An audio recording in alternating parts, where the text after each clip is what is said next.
Hi friends, എല്ലാവർക്കും Aadhi's magic വേൾഡിലേക്ക് സ്വാഗതം. ഇന്ന് നമ്മളൊരു പുതിയ വിഭവമായാണ് വന്നിരിക്കുന്നത്, ബനാന സ്മൂത്തി. അത് എല്ലാ പ്രായക്കാർക്കും ഏത് സമയത്തും കഴിക്കാൻ പറ്റുന്ന ഒരു ഹെൽത്തി ഡ്രിങ്കാണ്. എല്ലാവരും ഇന്ന് ട്രൈ ചെയ്ത് നോക്കുക. വെയിറ്റ് ലോസിന് ഡയറ്റ് നോക്കുന്നവർക്ക് നല്ലൊരു ഹെൽത്തി ഡ്രിങ്കാണിത്. ബനാനയിൽ ഒരുപാട് ഗുണങ്ങളുള്ളതാണ്. അതുപോലെ തന്നെ പാലും. ഇത് രാവിലെ ഒരു ഗ്ലാസ് കുടിച്ചാൽ മറ്റ് ആഹാരങ്ങളൊന്നും എളുപ്പം കഴിക്കേണ്ടി വരത്തില്ല. അതുകൊണ്ട് വെയിറ്റ് ലോസിന് നല്ലൊരു ഡ്രിങ്കാണിത്. നമുക്ക് ബനാന സ്മൂത്തി ഉണ്ടാക്കാൻ തുടങ്ങാം. ഞാനിവിടെ റോബസ്റ്റ പഴമാണ് എടുത്തേക്കുന്നത്. നിങ്ങൾക്ക് വേണമെങ്കിൽ ഏത്തപ്പഴം വേണമെങ്കിലും ഇതിന് ഉപയോഗിക്കാം. നമ്മുടെയൊക്കെ വീടുകളിൽ ഈ പുറംതൊലി ബ്ലാക്ക് കളർ വന്ന ആരും കഴിക്കത്തില്ല. അങ്ങനെയുള്ള പഴം വേണേലും എടുക്കാം. എന്നുവെച്ചാൽ അകം നല്ലതായിരിക്കണം. അപ്പൊ നമുക്ക് ഇത് ഉണ്ടാക്കാൻ തുടങ്ങാം. 2 റോബസ്റ്റ പഴം ഇവിടെ ചെറുതായി അരിഞ്ഞു വെച്ചിട്ടുണ്ട്. ഇത് നമുക്ക് ഇതിലേക്ക് ഇട്ട് കൊടുക്കാം. ഇത് ഒരു 1/2 ലിറ്റർ പാല് നല്ലപോലെ തണുപ്പിച്ചെടുത്ത് വെച്ചേക്കുന്നതാണ്. ഇത് നമുക്ക് ഇതിലേക്ക് ഒഴിച്ചു കൊടുക്കാം.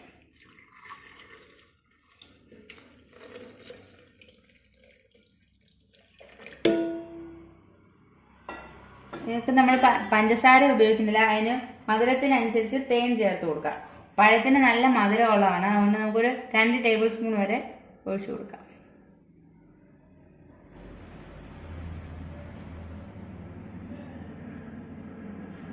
ഇനി ഇത് മിക്സിയിലിട്ട് നന്നായി ഒന്ന് അരച്ചെടുക്കാം.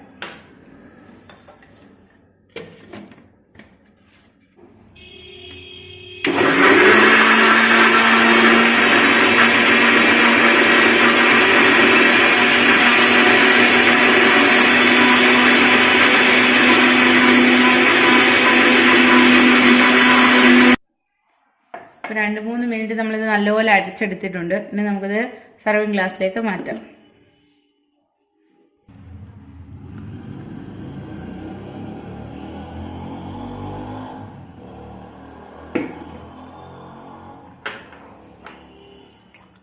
പിന്നെ പുറത്തേക്ക് നമുക്ക് 2 തുള്ളി തേൻ ഒഴിച്ചു കൊടുക്കാം.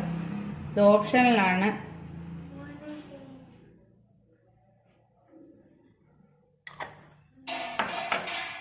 ഇതിൻ്റെ പുറത്തേക്ക് നിങ്ങൾക്ക് ആവശ്യമുള്ള ഡ്രൈ ഫ്രൂട്ട്സും കൂടെ ഇട്ട് കൊടുക്കാം.